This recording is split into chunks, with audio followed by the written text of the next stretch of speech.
विविध जिल्ह्यातल्या ठळक घडामोडींकडे एक नजर. जिल्हा झटपट.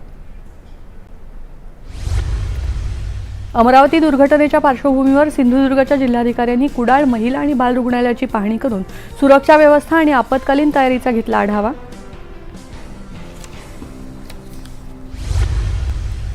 महसूल गुप्तचर विभागानं पुणे रेल्वे स्थानकावर 3,41,00,000 रुपये किमतीच्या सुमारे 3.25 किलो अंमली पदार्थांसह एका महिला प्रवाशाला केली अटक.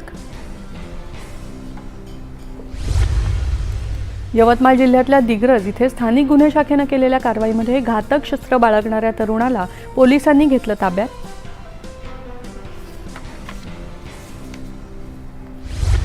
रायगड जिल्ह्यातल्या मुरुड तालुक्यातल्या बाजारपेठेत असणाऱ्या बँक ऑफ महाराष्ट्र शाखेत शॉर्ट सर्किटमुळे लागली आग, मात्र सुट्टी असल्यामुळे अनर्थ टळला.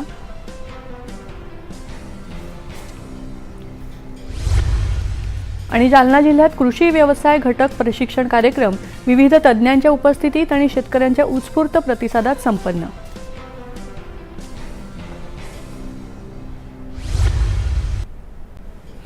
आज जागतिक तलाव दिन. आपल्या ग्रहावरील सर्वात